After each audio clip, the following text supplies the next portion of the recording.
My son stood in the living room, pointed at my face, and screamed, "Pay rent or get out of my house." I said nothing. 3 days later, he no longer had a house to scream in. If you think this is just another ordinary family story, you're dead wrong. Subscribe now and don't miss the next shocking emotional episode we bring you. The screen fades in from black. A crackling fireplace breathes faint amber light into a narrow room lined with old books. A gust of wind brushes the frosted window panes. Outside, the pine trees sway slowly like aging giants, whispering secrets to one another. Inside, seated in a worn armchair with floral upholstery faded from sunlight, and time, Eleanor Morgan, 81, leans forward over a small writing desk. Her thin fingers, veined like the bark outside, dip a fountain pen into an ink pot. She writes deliberately, methodically, in a weathered, leather-bound journal. Her voice, calm and textured like dry leaves in autumn, begins narrating over the image. "It snowed again last night. I could hear the weight of it gathering on the roof. That sound used to comfort me. Now it just sounds like waiting." She pauses her writing, takes a breath, looks out the window where flakes drift lazily across the clearing. Her eyes, ice blue and sharp, despite the years, scan the white blanketed treetops. The hush is sacred, a cathedral of solitude. This cabin, tucked in the deep woods of northern Vermont, stands alone 30 miles from the nearest town, 17 from a proper paved road. Eleanor has lived here for 40 years, raised a family here, buried a husband, and outlived nearly everyone she once called a friend. She doesn't mind the quiet. She doesn't welcome it either. Behind her, time clings to the walls, sepia photographs in wooden frames, a small collection of faded postcards from places she never visited in a glass case holding a tarnished war medal, her husband's. The fireplace coughs softly as wood splits in the heat. Eleanor dips her pen again. The quiet is louder these days, not the peaceful kind, the kind that reminds you who's left. She closes the journal gently, sets the pen down with care. Ritual. Every morning before coffee, before radio, before chores, she writes, not for posterity, not for anyone else, just to tether herself to the day. She rises slow but steady, moves to the kitchen, where a battered percolator rests on the stovetop. She pours herself coffee into a porcelain mug chipped at the rim. The mug says Best Teacher 1986 in bold red letters faded from years in the dishwasher. She sips, grimaces slightly. It's too bitter. She never learned how to make it the way Robert used to. Robert, her husband. A photo of him sits propped against the window frame, military uniform, half-smile sunlight in his eyes. He died 14 winters ago. His absence isn't a wound anymore, more like a hole in the wallpaper you learn to ignore. Eleanor carries the mug to the front room and settles by the window. She watches the snow fall in that glassy, soft motion that makes you feel like time has thickened. She speaks again, her voice quiet, half to herself. Claire used to love the snow. When she was little, she'd press her face to this very glass, trying to catch snowflakes on her tongue through the window. She chuckles, a sound filled with sadness. Now she won't stay more than 10 minutes, never even takes off her coat. There's a knock at the door in her memory. Claire, 30-something then, with a tight ponytail and sharper tongue than her mother remembers raising. She always came when something was needed, a signature, a cosign, an inheritance advance, never just for soup or stories. And Emily, sweet, bright-eyed Emily, Eleanor's granddaughter, 12 years old the last time she stayed overnight, drew pictures, made paper birds, asked about the trees and the stars. Then Claire stopped bringing her. Eleanor hasn't seen Emily in 5 years. She adjusts the shawl around her shoulders and stares at a photo beside the journal. It's Emily, age 7, hugging Eleanor from behind, grinning wild curls and a missing tooth. Eleanor traces the image with her finger. Then comes the mechanical groan of the mail slot. She turns. On the floor, a thick envelope, brown official-looking, no stamp, hand-delivered. Eleanor hesitates, then picks it up. It's from the State of Vermont Department of Land and Property Taxation. Her heart, already accustomed to loneliness, stutters once. She sets the mug down, peels open the envelope carefully, methodically, like someone disarming a memory. Inside, a warning notice. Her property is under review for foreclosure. Back taxes owed over multiple years. Amount due $11,432.34. Immediate action required. Failure to respond will result in seizure of assets and public auction. Her hands tremble. Not with fear, not yet. With something more ancient disbelief, confusion, the quiet violence of betrayal creeping through her chest. I pay every January, she whispers. I always have. She walks to the kitchen drawer, pulls out an accordion file stuffed with tax records, kneels beside the table, flips through years. 2017, 2018, 2019, all marked paid. 2020 is missing. So is 2021. Her brows knit. A memory murky but distinct. Claire standing right there 2 winters ago, asking for Eleanor's bank details to help set up online payments to make things easier. She had smiled, called it streamlining, told Eleanor the county now preferred digital filings. Eleanor had trusted her. She sits back on her heels, her knees pop audibly. The envelope slips from her hand. She returns to the chair by the window, but no longer sees the snow, only the red seal at the top of the letter. Suddenly, the fireplace crackles louder. The wind outside howls with an edge. Eleanor grips the arms of her chair. The house doesn't feel like hers anymore. She picks up the journal again, opens to a fresh page. The pen hovers. Today I learned that silence is not the absence of noise. It's the sound your heart makes when it's been fooled by someone it once fed. Her eyes well but do not spill. A long pause. Then slowly the edges of her mouth firm. Her jaw sets. Not in anger. In clarity. Outside the snow falls thicker. The camera slowly pushes in on the letter beside her coffee mug, the word foreclosure framed in red. The crunch of tires on frozen gravel cut through the quiet like a warning. Eleanor lifted her gaze from the fireplace as the sound grew louder, a familiar rhythm. Claire's beat-up white Subaru coughing its way up the narrow road that led to the cabin. No one else came this far uninvited, not in winter, not anymore. She didn't move to the door. Instead, she placed her journal back on the table and waited. The knock came sharp, impatient 3 taps and a pause.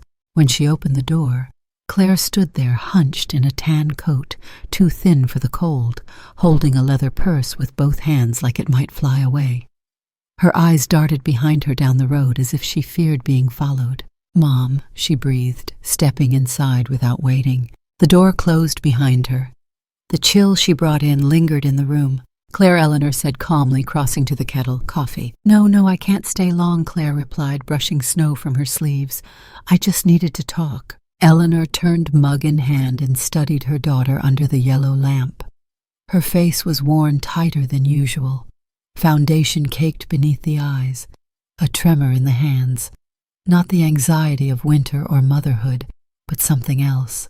Something she was hiding poorly. Eleanor sat. Claire didn't. A beat of silence stretched between them long enough to remind them of all the years they hadn't said what mattered. Finally, Eleanor's voice broke the stillness. "Is there something you haven't told me, Claire?" Claire blinked, startled. "What?" "You showed up unannounced. You're shaking. And I got a letter from the state this morning. Back taxes, $11,000. Claire's breath caught in her throat. Eleanor didn't flinch. "I've paid those taxes every year since your father passed. I keep the receipts in the drawer." Claire paced toward the mantel, then away again. It's not as bad as it sounds, okay? I was going to fix it." Eleanor leaned forward slightly. Her voice remained soft. "What did you do?" Claire rubbed her face. Her voice cracked before the words came out. "I used your name." Eleanor blinked once. "For what?" Claire exhaled quick and shallow. "Jack, my ex. He had this startup idea. Mobile solar units for disaster zones. It sounded solid. We were going to pitch it for state grants. But the paperwork, well, his credit was shot. We couldn't get the initial capital. I used your name on the second mortgage to qualify. We needed collateral." Silence fell like snow. Claire tried to fill it. "It was just temporary. We thought we'd be able to pay it off within 6 months." Eleanor said nothing. Her eyes, however, did not blink again. "It failed," Claire admitted. "Everything went under during the pandemic. We lost everything. Jack left. Emily's tuition is coming up and Mom, I didn't know what else to do. Eleanor stood slowly, the weight of her years settling on each vertebrae like frost. She walked to the mantel and stared into the fire, her back to her daughter. Claire's voice grew more urgent.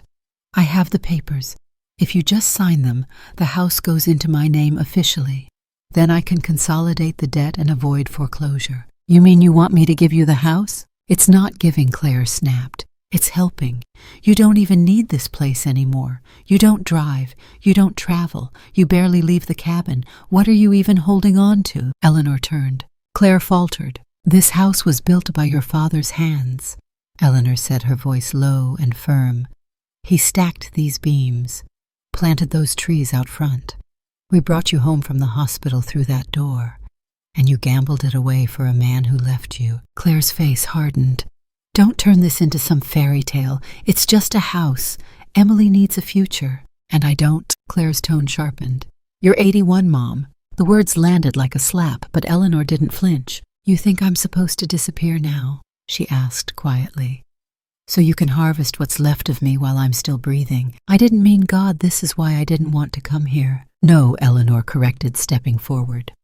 You didn't want to come here because you knew I'd see straight through you. Claire's eyes welled, but she blinked them back. Why can't you ever just trust that I'm trying? Eleanor didn't answer that. Instead, she walked past Claire toward the table. Her hand found a packet of letters, her records neat and labeled evidence of her diligence. She held them out. Here, she said, proof that I paid every year, until you started helping. Claire didn't take the papers. Eleanor set them on the table. I was going to tell you, Claire murmured, but things kept getting worse and I kept waiting for the right moment. There's never a right moment to betray your own mother, Eleanor said. Her voice was steady, sad, but not broken. Claire sat down hard in the armchair, the one Robert used to nap in. Her shoulders sagged under invisible weight. Emily's getting older, she said. She wants to go to NYU. Her grades are perfect, but we can't afford it. What am I supposed to tell her? That honesty is more valuable than tuition, Eleanor replied. Claire laughed bitterly. Great. I'll tell her grandmother refused to sign one piece of paper that could have saved us. Eleanor stepped back. Her fingers brushed the edge of the table, anchoring herself. You forged my name, she said. You lied about it. You let me believe everything was fine. It was fine until it wasn't, Claire, Eleanor said gently now. But with iron beneath, you made a choice. I cannot unmake it for you. Claire pulled a folded document from her purse. A notary stamped blank lines awaiting signatures. She laid it flat on the coffee table, smoothing the corners like it was something sacred. Just sign it, she said. Eleanor looked down at the paper. Her name was already typed. Her birth date. The property's legal address. The words voluntary transfer of ownership in bold at the top. She didn't touch it. Claire waited. Eleanor's voice when it came was soft. No. Claire blinked. What? I'm not signing that. Claire stood. You'd rather the state take the house. You'd rather some stranger gut it and flip it and make a profit while your own family ends up on the street. I'd rather not be complicit in my own erasure. Claire's voice rose. You're being dramatic. Eleanor stepped closer. No, Claire. I'm being deliberate. You gambled with my name. You risked this home. You never even asked. I didn't have a choice. There's always a choice, Eleanor said. You just didn't choose me. The fire hissed in the hearth. Claire looked away, jaw clenched. Her breath hitched once. Without another word, she gathered her purse, left the paper on the table, took one last look around the room she had grown up in, and now viewed as nothing but leverage. I hope someday you understand, she said at the door. Eleanor nodded once. I do. Claire paused, perhaps hoping for softness, a change of heart, even a tear. But there was none. She opened the door and stepped out into the snow. The wind howled as the door shut behind her. Eleanor stared at the folded deed on the table for a long time. Then slowly she picked it up, walked to the wood stove, and slid it into the flames.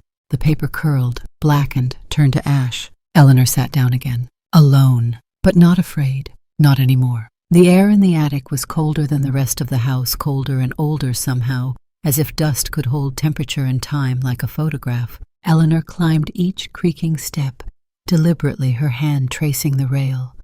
Her breath measured her knees, resisting her with every bend. It had been years since she'd come up here.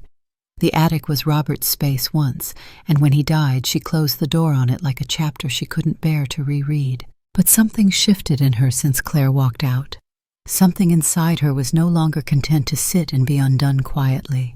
When she reached the landing, she paused, letting her eyes adjust to the dim light. The single window at the far end was fogged over, filtering in only a faint silver glow from the overcast sky outside. The space smelled of old wood turpentine, and something deeper forgotten years perhaps. She reached for the pull string hanging from the ceiling and tugged. A bulb buzzed to life overhead, flickering once, before casting pale light over the cluttered room. Canvas rolls, paint tins, easels folded and leaning like sleeping sentinels. Wooden crates labeled in Robert's hand. A collapsed armchair in the corner with a coffee ring still faint on its armrest.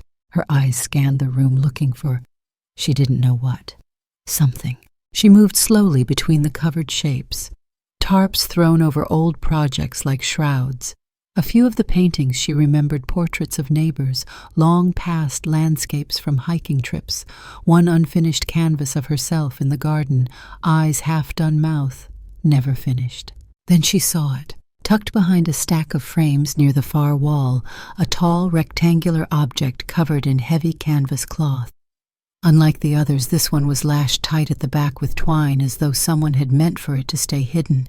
Eleanor's heartbeat began to pulse harder against her ribs. She stepped toward it, reached out. Her fingers found the rough edge of the twine.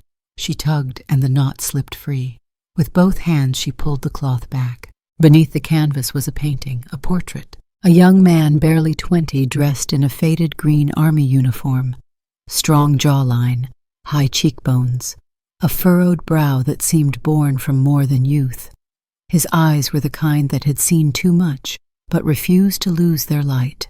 Behind him, a muted battlefield painted in impressionist strokes, fog gunfire silhouettes of other men fading into the haze. The painting wasn't just good, it was masterful. And then she saw it.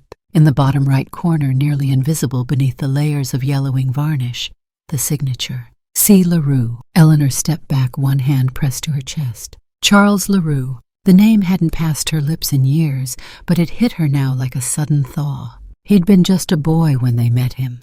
19. Shipped back to the States after a head wound in Normandy. Robert had found him wandering along Route 2, confused, bloodied, missing his documents. The VA wouldn't take him without paperwork. Robert brought him home. Eleanor cleaned his wounds. He stayed 3 nights in this very house. On the 3rd day before he left, he sat for hours at the dining table sketching. He barely spoke, just watched them with sharp eyes drawing as if trying to remember their faces forever. Before he left, he gave them this canvas. A thank you. They hung it in the attic because it felt too personal, too heavy. Robert said it made the house feel like it was still in the war. Over time it was forgotten. Now Eleanor stared at it with a strange mix of awe and sorrow. The young man in the portrait seemed to look right at her, like he had waited quietly in the dark all this time for her to return. She turned from the canvas and crossed the attic to an old filing cabinet. She pulled open the top drawer, digging through paper sleeves and manila folders until she found what she hoped for. Inside, a letter yellowed with age. It was from LaRue, sent from a New York studio 2 years after the war. A typed note thanking them again. And a line that stood out now. You gave me something I didn't think I'd survive long enough to find again, humanity. I'm sending a piece of it back. Eleanor's hands trembled as she held the letter. She returned to the painting, sat on the nearby stool. The face stared back at her with the patience of history. After a long while, she rose and made her way downstairs, her mind spinning in quiet, calculated circles.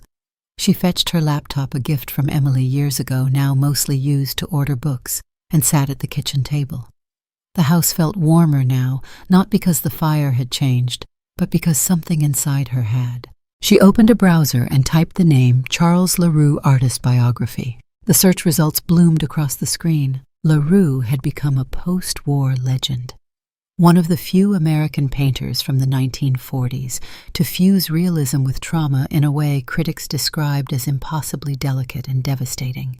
His works had toured the Smithsonian, the Met Galleries in Berlin and Kyoto. She clicked into an auction result. Sold Soldier's Light, 1944 oil on canvas, $1,215,000 Sotheby's, February 2021. Another piece slightly smaller sold for nearly $900,000. She stared at the numbers. 1.2 million. Her chest filled with something she hadn't felt in years. Not greed, not relief, possibility. The betrayal still ached, but this painting, it wasn't an escape. It was a key. A piece of her past returned to her in the exact moment she most needed it. And more than that, it was still hers. Unforged, untouched, pure. She exhaled long and quiet. Then she leaned back in the chair and closed her eyes. She thought of Robert, how he used to hum while painting, how his hands always smelled faintly of turpentine and pine sap. She thought of LaRue's quiet stare, the bandage still on his neck when he sketched them in charcoal. And she thought of Emily. A new thought began to form, small, fragile like flame on wet wood. She didn't have to fight Claire. She didn't even have to speak to her again. She had something stronger than confrontation. She had a choice, and this time it would be hers alone. She opened her eyes. That old, exhausted emptiness, the heaviness that had lived inside her since Robert died, since Claire drifted, since the quiet became a weight shifted, not gone, but rearranged. Not everything she planted had died. Some things had just been waiting for the season to return. Eleanor stood. She poured herself a fresh cup of coffee. This time she added a pinch of sugar. Then she looked out the window and smiled. Just a little, but it stayed. The next morning Eleanor woke before the sun. The house was quiet in that pre-dawn stillness where even the wind felt respectful. And for the first time in weeks, she felt anchored not by certainty but by decision. She wrapped herself in her wool cardigan, the one Robert used to call her thinking coat, and walked to the kitchen. A new snowfall had buried the front steps. She didn't bother to shovel. Today she wasn't expecting visitors. She didn't need them. The laptop hummed awake on the kitchen table. She sat before it like she was about to perform surgery. Typing felt like stepping across ice, slow, precise, and untrusting. She opened her browser, cleared the search history from the night before, and typed carefully, how to contact private art auction house in Boston. Names appeared: Skinner, Eldred, Linwood, Smythe. She paused at the third. The name clicked something in her memory. Robert once framed a clipping from the Boston Herald about a Linwood Smythe auction. LaRue's War Series draws record attendance. She clicked the link. They had an online form for private inquiries. She filled it out meticulously using the name Margaret Norrington. It was her grandmother's name, a woman who'd taught her the value of keeping a secret until it could no longer be ignored. Under item description she wrote, oil on canvas believed to be early Charles LaRue. Portrait of American soldier with tattoo, unrestored. Direct provenance, no intermediaries. She uploaded a photo she'd taken the night before, dim lighting, but the signature visible, the figure unmistakable. She hesitated before hitting send. A strange wave of guilt passed over her, not toward Claire, not even toward Robert, but toward the house itself, as if the walls had grown used to the weight of the painting and would miss it. Then she clicked. The screen refreshed. A simple message. Thank you. A representative will contact you within 24 hours. She closed the laptop and stared out the window. Outside, a rabbit crossed the yard in delicate hops, leaving small indentations in the new snow. The trees stood motionless. A cardinal perched on the fence. And for the first time in a long time, the silence in the house felt like an ally. By mid-afternoon, her old rotary phone rang. She jumped. She hadn't heard it ring in weeks. She picked up. Hello. A voice polished and practiced filled the line. Good afternoon. May I speak to Miss Norrington? This is she. This is Evelyn Cates from Linwood Smythe in Boston. I received your submission this morning. I'd like to begin by saying, if the painting is authentic, you may be in possession of a multi-million-dollar asset. Eleanor's hand gripped the edge of the table. Her knuckles blanched. We would, of course, like to verify the work in person. Do you happen to reside in the Boston area? No, Eleanor replied, voice steady. I'm about 2 hours north. Would you be willing to deliver the painting or send it by secure courier? We can arrange pickup, but discretion is best served with minimal contact. I have a friend, Eleanor said after a pause. He has a truck. I'll ask him to drive it down. Wonderful. We'd be happy to receive it for inspection this week. We'll follow up by email. The woman hung up, polite, efficient. Eleanor replaced the receiver on the hook. Then she sat very still, staring at nothing for a long time. By dusk, she had made the second most difficult phone call of her day. "Eli," she said into the line. Her voice softened. "It's Ellie Morgan. Remember me?" Eli Colburn, now 87, had been Robert's best friend. They'd gone fishing every May together for 37 years. After Robert's death, Eli had shown up every Christmas like clockwork with a bottle of port and no conversation, just presence. "I need a favor," Eleanor said. She explained little, just enough. "You want me to drive a painting to Boston?" "I do." "You rob a museum?" he asked. "No," she said. "I'm finally remembering what my husband left me." He didn't laugh. He didn't ask more. "All right," he said. "I'll be there at noon tomorrow." She hung up and returned to the attic. By lantern light, she wrapped the painting in fresh linen, layered it with acid-free paper, bound it with rope, and placed it in a large wooden crate she'd saved from an old shipment of firewood. When she finished, she wrote 3 words on the top of the crate in black marker handle with grace. The next morning, Eli arrived exactly at noon. His red Ford rattled up the driveway like a stubborn memory. He stepped out taller than she remembered, thinner too. Time had whittled him down but hadn't broken him. He took one look at the crate in the living room and whistled. This, the famous LaRue. "You remember it?" Eleanor asked. "I remember you and Robert pulling it out one night after too much brandy. He said it gave him chills." She smiled faintly. "It still does." They didn't say much else. He carried the crate with a reverence usually reserved for coffins. She gave him the Boston address on a piece of paper, along with the name Margaret Norrington. He nodded and drove off without asking a single question. When the truck disappeared down the hill, Eleanor returned inside and sat on the floor of the living room. The room felt lighter. Her chest did too. The phone rang again. "Claire." Eleanor stared at the name on the ID. She considered letting it ring. Then she picked up. Her daughter's voice came sharp and breathless. "Why didn't you tell me the bank sent a notice?" "I assume they told you," Eleanor replied evenly. "Don't be coy. They're threatening to file a lawsuit. If you don't transfer the house, they'll sue both of us. My name is on that paperwork." "Yes, I remember." Claire's frustration curdled into something more bitter. "I've been trying to hold this together," she said. "You have no idea what it's like trying to provide for a child working 2 jobs, barely sleeping. I asked you for help and you threw it in my face." Eleanor didn't interrupt. Claire kept going. "If you would just sign the house over, I could refinance. Emily could finish school. We could move somewhere warm. You don't need that cabin, Mother." Eleanor took a slow breath. "How is Emily?" she asked gently. Claire stopped. "What? Is she happy? Is she still drawing?" A pause. "I don't know," Claire said flatly. "She doesn't talk to me much lately." Eleanor's eyes lowered. "I see." There was silence on the line, then a click. Claire hung up. Eleanor placed the phone back on the cradle. She didn't cry, she didn't scream. She just stood quietly and began to pack. She moved with a kind of sacred focus, pulling from drawers and closets only what mattered. Her wedding ring, which she still kept in a soap dish in the bathroom. A scarf Emily knitted when she was 8. The book of Emily Dickinson poems Robert had given her the first Christmas after they married. She pulled old letters from behind picture frames, folded her clothes into one small suitcase, took down every photograph and placed them in a single wooden box labeled memory. By the time the moon rose, the cabin was half empty. Not sad, not hollow. Ready. She stood in the middle of the room and looked around. This had been her home, her sanctuary, her shelter after Robert died, her prison after Claire changed, and now finally her springboard. As she turned out the lights, she whispered one sentence to the house: "Thank you for keeping me." Then she went to bed and slept like someone who'd decided the rest of her life was no longer on pause. The snow had stopped falling by late afternoon. Eleanor wrapped herself in her long green coat, pulled on her boots, and stepped out into the waning light. The air was sharp and clean, not biting, just honest.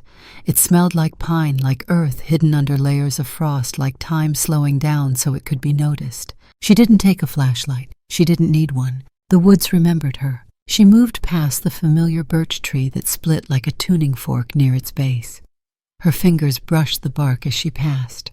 She walked deeper into the trees where the path narrowed and twisted between trunks that had watched her daughter grow up, watched her husband stack firewood, watched her pace with worry. The night the storm knocked out the power. Her boots left soft indentations in the snow. She moved slowly, deliberately, breathing it all in branches, heavy with white birds flitting low, the crunch of deer somewhere in the brush. She paused at the creek. In summer it trickled clear over rocks.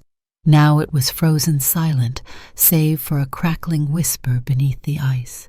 She crouched, ran her gloved hand along a smooth stone near the edge, and smiled. Robert used to sit here. He called this spot the thinking bend. She stood again and turned back toward the house. On her way back, she passed the small clearing where Emily had once pitched a bright red tent when she was 9, insisting she wanted to sleep under the stars like in the movies.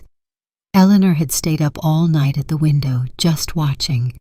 Emily had fallen asleep to the sound of cicadas and wind safe, unaware of her grandmother's vigil.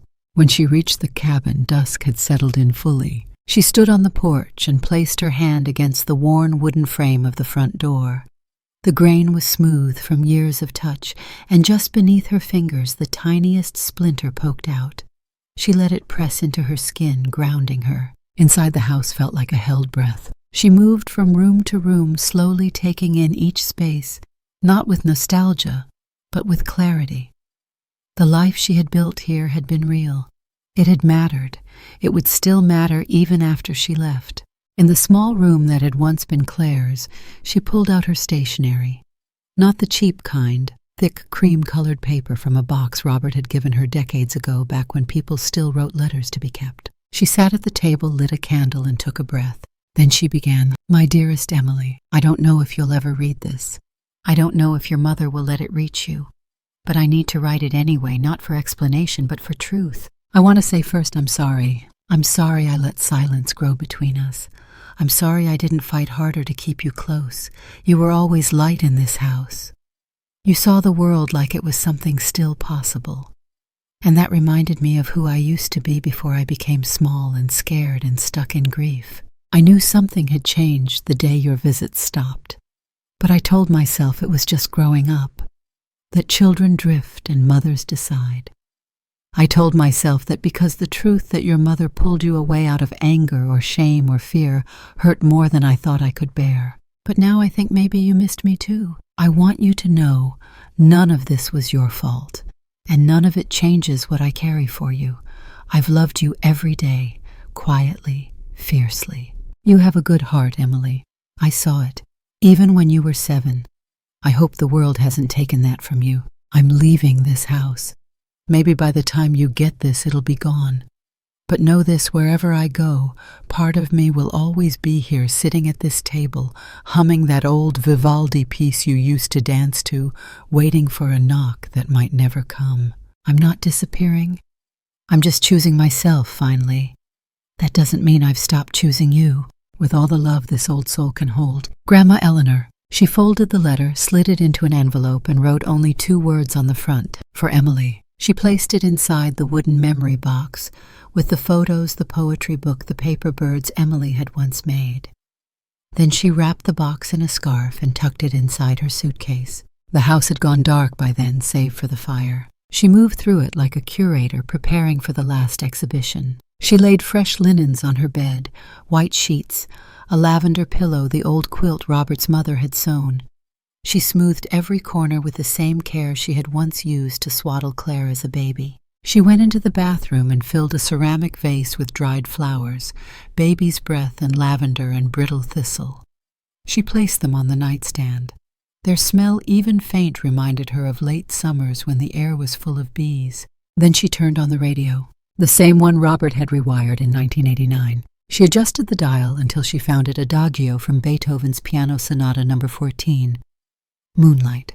The room filled with it. She sat at the edge of the bed and closed her eyes. Time slowed. Her fingers tapped gently on the blanket in rhythm with the melody. She wasn't sad. She was full. The night passed like a gentle conversation between her and the house.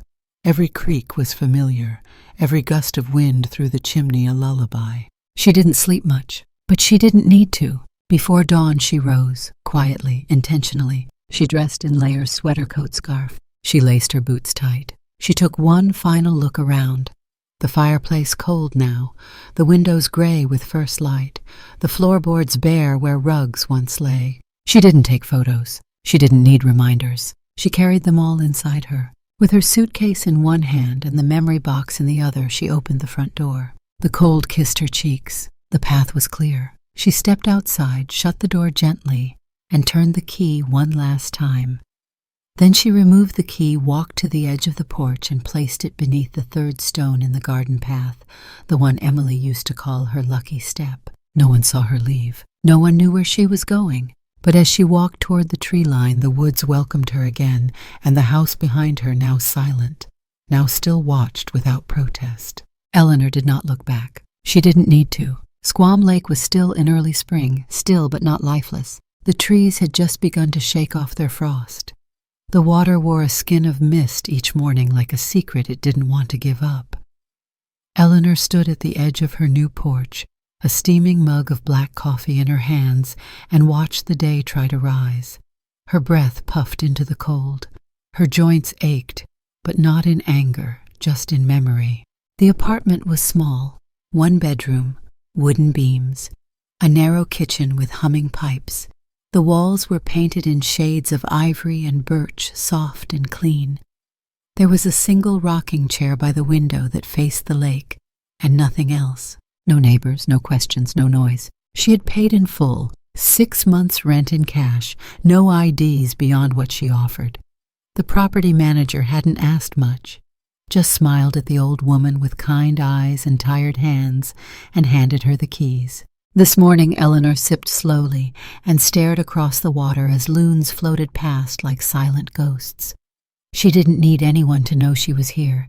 She didn't need the world to applaud her decision or understand it. She had done something brave. She had walked away. She finished her coffee, rinsed the cup in the sink, and reached for the folder on the kitchen table. Inside, wire transfer slips, appraisals documentation from Linwood Smythe, and the final auction result. 1,345,000, Charles LaRue, Untitled Soldier, 1944. The wire had landed yesterday. Taxes had taken a piece, fees another. What remained was hers, truly hers, or rather Emily's. She closed the folder, tied it with a rubber band, and tucked it into her purse. An hour later, she walked into the lobby of Lakeside Union Bank, just off Route 113 in Holderness. A bell above the door gave a soft chime as she entered. The young woman at the reception desk looked up with practiced cheer. "Good morning. Can I help you?" Eleanor smiled gently. "Yes, I'd like to open a trust." The banker was a man in his 40s named Patrick. Neatly trimmed beard kind, but cautious eyes. He wore a navy blue sweater over a dress shirt and listened carefully as Eleanor explained what she wanted. "A private trust," she said. "Irrevocable.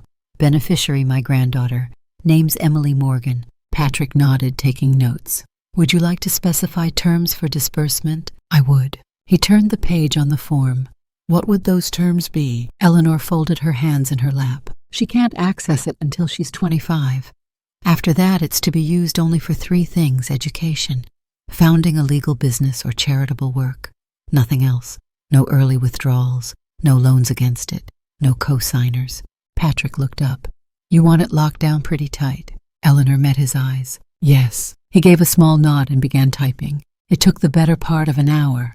She signed every page deliberately, the pen gliding over her new signature one that didn't belong to a mother or a victim or a wife, just to her. When the trust was complete, Patrick handed her a slip of paper, a receipt of deposit. While 100,000 at E.M. Morgan Educational and Development Trust. She placed it inside her purse. "And the safety deposit box?" she asked. "Right this way." They led her downstairs. A quiet room with metal walls and hushed fluorescent light. She chose a small box. Number 114. It slid open with a clean whisper. She placed inside it the following: a copy of the trust documents, the original painting certificate of authenticity, the folded letter she had written Emily the night before she left Vermont, a flash drive with photos of the house, Robert's journals, and old family videos, 1 gold locket, 1 pressed violet, and 1 silver key. When she closed the box, the weight of it seemed to echo in the walls. Back upstairs, she signed the ledger. "Would you like to name anyone else with access?" Patrick asked. Eleanor shook her head. "No, just me until it's time." "Understood." He walked her to the door. Outside, the sun had broken through the clouds.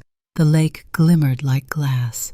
That afternoon, Eleanor returned to her apartment, took out a small envelope, and wrote Emily on the front in her old calligraphy. Inside, she placed only 2 things. First, the key to the safety deposit box. Second, a card with 10 words written in pen underlined twice. "When you're ready to begin again, everything is waiting." No name, no return address. She sealed the envelope, walked it down the road to the post office, and dropped it into the blue metal box. Then she walked home. As the sun dipped behind the trees, Eleanor made a cup of chamomile tea, wrapped herself in her knit shawl, and sat on the porch watching the wind play with the lake. She thought of Robert. She thought of Emily. She thought of how some legacies are not carved into stone, but sealed in silence, measured in quiet acts of defiance.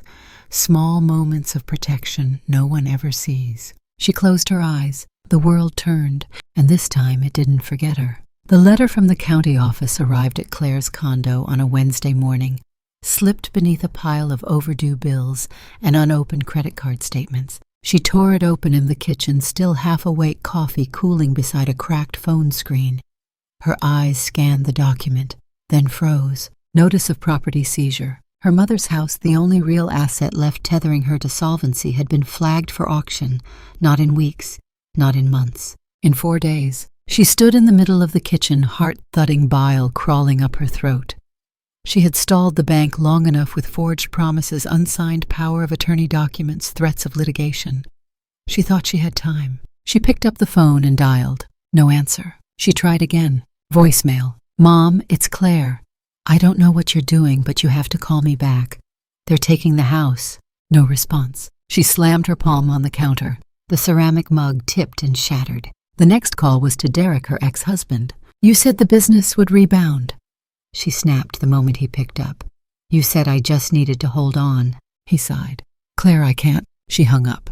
That night, she poured a glass of wine she couldn't afford, opened her laptop, and started combing through every scrap of communication she still had with her mother. Old emails, message threads, bank statements. Most of it was dry, pointless. Eleanor hadn't said anything personal in years, but buried in a junk folder was a bounced message. A reply to someone named Margaret Norrington. Attached to it was a forwarded receipt auction verification from a firm in Boston. Linwood Smythe. She opened the image. Auction listing. Untitled Soldier, Charles LaRue. Sold 1.3 M. Claire's hand flew to her mouth. The painting. That stupid painting her father used to keep covered in the attic. The one she'd mocked every time her mother reminisced about the nice soldier boy who painted us. Gone. Sold. Millions. Gone. Without her. Claire slammed the laptop shut. The fury that erupted wasn't hot. It was arctic, focused, controlled. She began dialing. Linwood Smythe wouldn't tell her much, but they confirmed the seller used a courier. A man named Eli Colburn, small-town Vermont. She found a number, lied about an inheritance, got an address. It led her to a sleepy postal center in New Hampshire. The woman behind the desk remembered the name Morgan being used, remembered an elderly woman asking about forwarding mail. Claire's voice dropped. "Do you remember where she was staying?" The woman hesitated. "Then there's a lakefront property we rent seasonally. She paid in cash. Haven't seen her in a week or 2. Claire thanked her. The drive to Squam Lake took 2 hours and 18 minutes. She didn't listen to music, didn't call Emily, didn't rehearse. By the time she reached the cabin, the sun was beginning its descent. She parked haphazardly in the gravel lot, marched to the front door, and knocked. Hard. Nothing. She tried again. Footsteps. Slow, intentional. The door opened. Eleanor stood in the frame, wearing a navy shawl, face calm, tired, unafraid. Claire's voice cracked before the rage found its rhythm. "You sold it." Eleanor said nothing. "You sold the painting, behind my back. You lied to me." Eleanor didn't blink. "You forged my signature. That came first." Claire's lip curled. "You don't understand. I had no choice. I was trying to hold our lives together. You wouldn't lift a finger to help." "I did," Eleanor said quietly. "You just didn't notice." Claire laughed a hard, mirthless sound. "You selfish old woman. You don't get to disappear and take everything with you. I took back what was mine. Claire stepped forward. "You owe me," she spat. "You owe me for every night I stayed in that miserable house while Dad drank himself numb, for raising a child alone because Derek was too busy chasing startup dreams, for showing up with cold food and colder judgment." Eleanor's expression didn't change. "You think this is noble, cutting your family off and playing silent martyr on a lakefront porch?" Claire's voice rose. "You humiliated me. You've destroyed everything. I'm drowning and you're sitting here calm." "I'm calm," Eleanor said softly, "because I stopped letting you hold me under." Claire shook her head. Unbelievable. Then she stepped closer, fists trembling at her sides. "You ruined me, Mother. You ruined my life." Eleanor met her eyes. "No," she said, and her voice didn't waver. "I just returned to you the shape of what you gave me." Silence. Claire's chest heaved. Her face crumpled, confused, furious, wounded all at once. "I needed you," she whispered.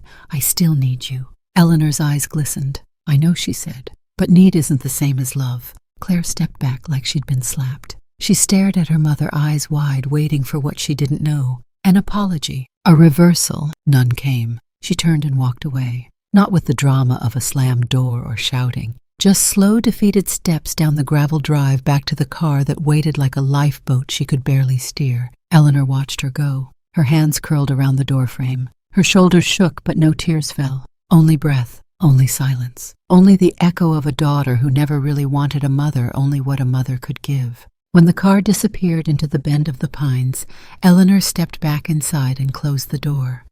She leaned against it, her heart thudding loud in the quiet. She didn't feel victorious. She didn't feel strong. She felt honest, and that for now would have to be enough. Emily Morgan stood at the mailbox barefoot. The summer pavement was still warm under her soul's heat from the day holding on just a little longer.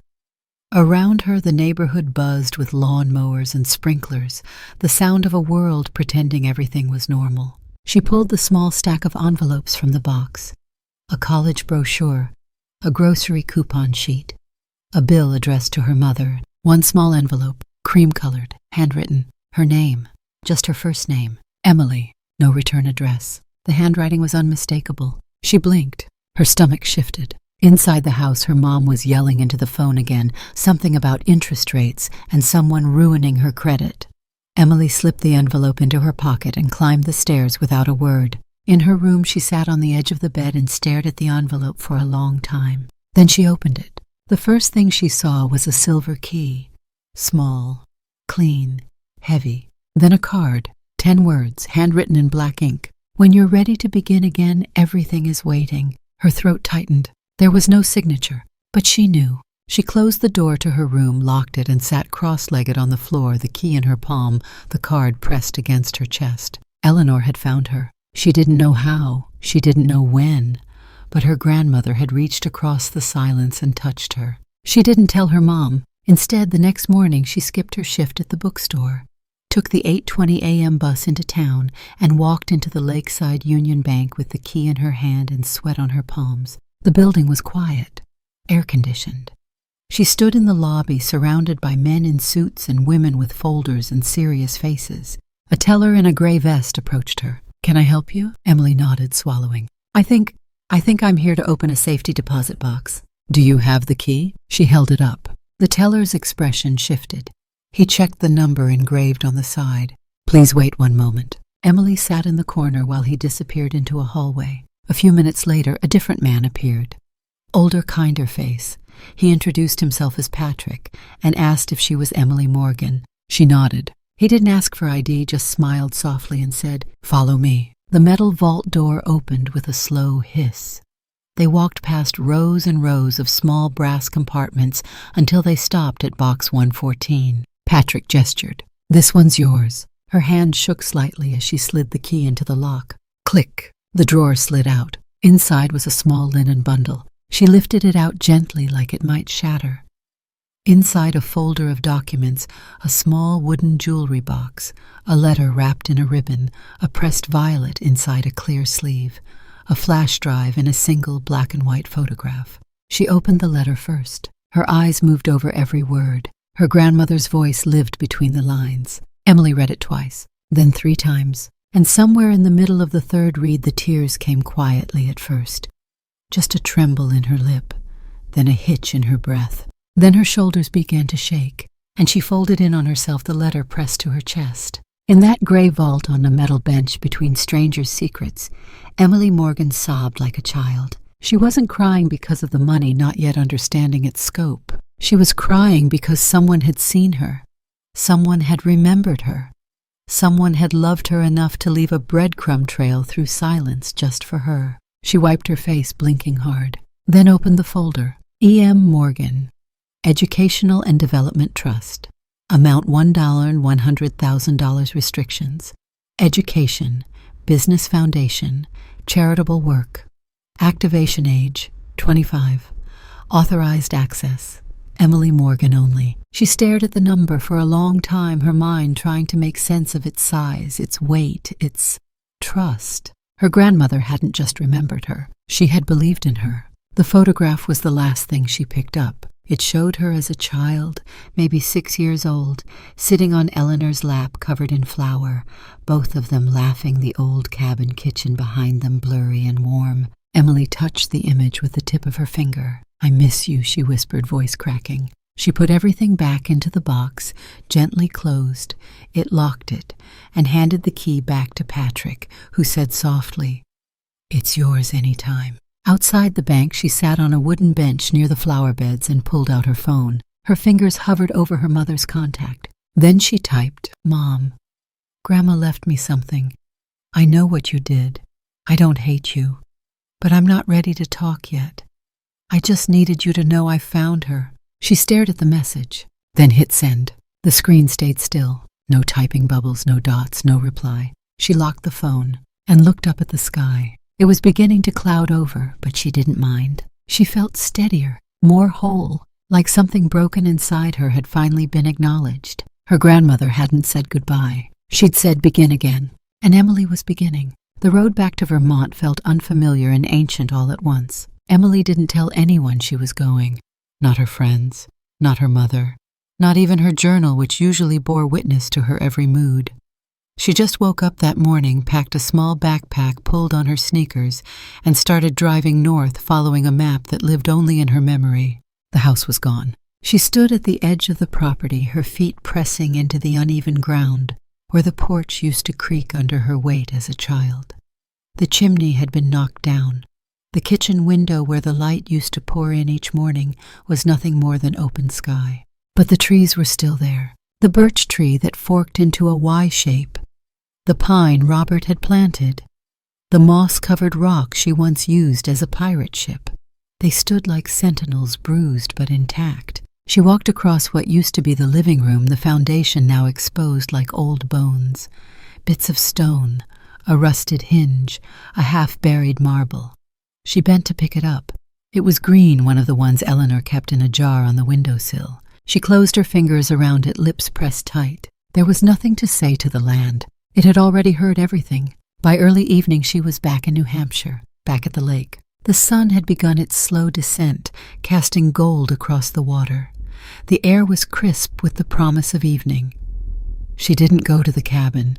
She just walked straight down the slope to the water's edge and stood there still rooted. She could almost see her grandmother on the porch, wrapped in that navy shawl, watching her, not smiling, just being. A loon called across the lake, and something inside Emily shifted. She sat down on the small dock legs dangling over the edge, her shoes off toes grazing the glassy surface.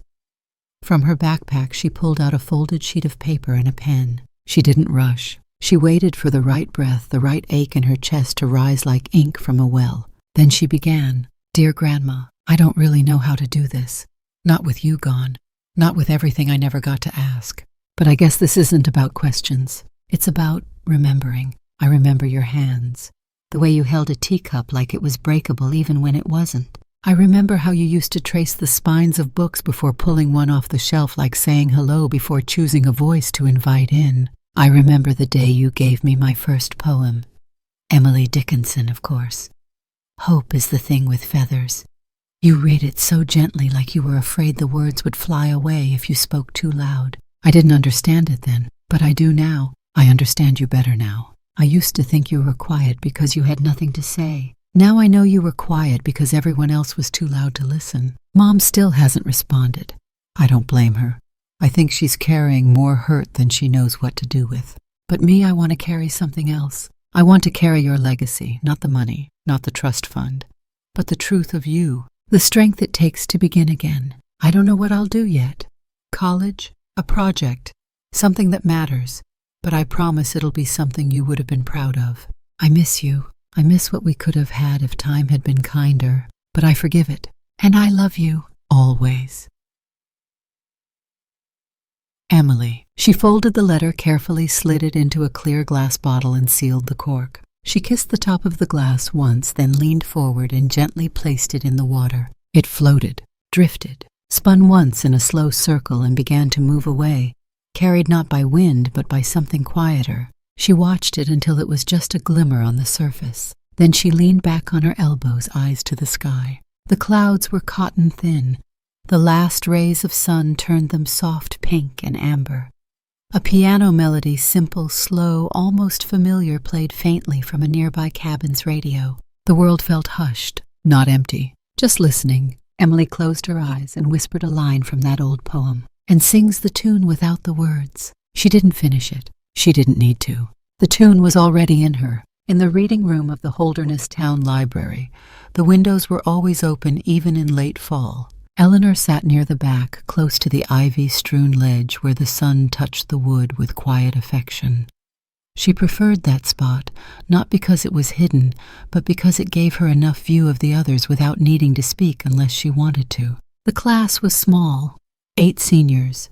One facilitator named Becca, 20-something, bright-eyed with more patience than caffeine.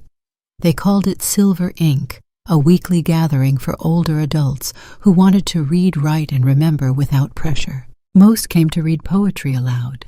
Others brought journals. Eleanor brought silence at first. For the first 3 sessions, she barely spoke. But she listened. She always had. On the 4th session, she brought a notebook. On the 5th, she read 2 paragraphs aloud. By the 7th, they knew she was working on a memoir. She never called it that out loud. She called it The Seasons That Passed the Cabin. It wasn't linear. It didn't have a plot. It was just fragments, observations, a string of little vignettes tied together with smell and color and weather. She wrote about the way her husband whistled without realizing it, about the smell of old apples in September, about Emily's questions when she was 6. Why are clouds slow? Do trees get sad? Why don't we ever go on airplanes? Every page she wrote, something inside her exhaled. She didn't write with hope of publishing. She wrote because there were things in her chest that no longer had a place in the body, words that needed to live outside of her now. One October afternoon, Eleanor returned home from class with a new poem tucked in her coat pocket and a gentle ache in her knees. The sun was already dipping behind the lake. She kicked off her boots, made herself a cup of peppermint tea, and opened the screen door to let the breeze in. On the front step was a package. No return label, just her name written in neat block letters. She brought it inside, sat at the table, and peeled away the brown paper wrapping. Inside was a large spiral-bound folio, glossy cover, crisp binding, a title in charcoal gray font. Home is a place you build with other women. Author Emily Morgan. Inside, architectural sketches, floor plans, renderings, notes. Eleanor flipped to the first page. A sketch of a modern building with large windows and a garden patio overlaid with handwritten notes, wide ramps for mobility, built-in reading corners, warm lighting, private journaling rooms, staff trained in elder trauma and recovery. The pages that followed were detailed, inspired. A blend of compassion and precision, every line of ink bled intention. Tucked in the last page was a handwritten dedication. For the woman who taught me that it's never too late to begin. Love, Emily. Eleanor's breath hitched. She placed the booklet down carefully on the table. Her eyes welled. She pressed a hand over her mouth, but it didn't hold. The sob came out of her like a wound breaking open in sunlight. A cry so full, so unguarded, it startled even her. Her shoulders shook. Her chest heaved, and the sound filled the small cottage like a wave crashing over rocks that had been dry too long. She cried for the time lost. She cried for the words that were never said between mother and daughter. She cried for the girl who had once danced in her kitchen and now designed sanctuaries for women like her. She cried because the silence had finally broken, and in its place, something beautiful had grown. She reached for the sketchbook again and held it like scripture. Outside, the lake turned to silver. The wind rustled gently through the pine. Eleanor didn't wipe her tears. She let them fall, and for the first time in a long time she didn't feel alone. The Boston Museum of Contemporary Voices hadn't hosted a standing room crowd like this in years. Glass walls bathed the space in warm autumn light. String lights traced the high beams. Champagne flutes clinked quietly and murmurs rippled through the crowd like wind in leaves. The exhibit was called Inheritance: What We Choose to Carry Forward. Near the center of the gallery stood a single easel framed in matte walnut under a pool of soft gold lighting, bearing a sketch from a young designer's notebook, the proposed sanctuary for elder women, titled simply The Library That Listens. Guests wandered between canvases and photographs, sketches and artifacts, each one paired with a story of generational struggle, survival, and renewal. But when the microphone crackled and the spotlight turned toward the small stage at the front of the exhibit, silence settled. Emily Morgan stood behind the podium. She wore a deep navy dress, simple, strong, and no jewelry, save a tiny silver ring on her right index finger. Her hair was swept back, her eyes soft but clear. She looked out at the sea of strangers and supporters. Some were journalists. Some were family members of the featured artists. Some were survivors of different kinds. And in the very back row, tucked behind a potted fern and half hidden beneath the shadows of the mezzanine gallery rail, sat an old woman. Her silver hair was pinned back in a loose knot. On the lapel of her knitted coat, a single maple leaf brooch shimmered red and bronze beneath the light. Eleanor said nothing. She simply watched. Emily took a breath. When I was younger, she began, I used to think strength looked like noise, like shouting louder than the people who hurt you, like taking up space so no one could take anything from you again. Her voice didn't tremble. It rang steady clear. But I've learned recently, painfully, beautifully, that sometimes strength is silence. It's the decision to rebuild something no one else sees value in. It's choosing to write a story no one believes matters. Yet, she paused, looking down at her hands. I want to thank the person who taught me that, though I didn't understand it at the time. The room held its breath. She never raised her voice. But her decisions were louder than thunder. She taught me that healing isn't flashy. It's often lonely. It's handwritten letters, locked safes, a painting no one looked at for decades. She taught me that family isn't just who you're born to, it's who you choose to forgive. Someone coughed quietly in the back. Eleanor didn't move. My grandmother, Emily said softly, was the only person who ever believed that the future of a generation could begin again, with women, with knowledge, with care. Applause broke warm and sincere. Emily bowed her head once, then stepped off the stage. The crowd dispersed back into conversation. Waiters carried trays of sparkling cider and salmon toasts. Old friends reconnected. Gallery curators whispered about funding. But in the back, Eleanor stood. She didn't wave, didn't call her name. She just stood there a moment longer, watching her granddaughter in the spotlight. Then, as softly as she had arrived, she turned and walked out into the Boston evening. The air was cold, the sky lavender and gold. She passed a street violinist playing something slow, something aching, maybe Satie, maybe Chopin, and paused just long enough to drop a folded bill into his case before walking on. She didn't need a goodbye. She didn't want one. She had her ending, and Emily had her beginning. The scene shifts, a slow gliding shot of Squam Lake. The surface glitters soft ripples catching the sun. Overhead, a lone bird soars a heron, maybe its wings silent as it carves through the air above water and time. The camera pulls further back, revealing the lake, the trees, the small cabin, empty now, but peaceful, still holding stories, still waiting. Then softly, like ink trailing from a quill, Eleanor's voice, measured, warm, unapologetic. Family isn't always the place we're born. It's the place we choose to forgive, the place we decide to begin again, even if no one else understands why, even if it hurts, especially if it hurts. As her voice fades, the screen darkens. One last sound remains, a fountain pen scratching across thick paper, slow, careful, resolute. Then stillness, then silence. Then The music returns, quiet piano, soft and unhurried as the credits begin to roll.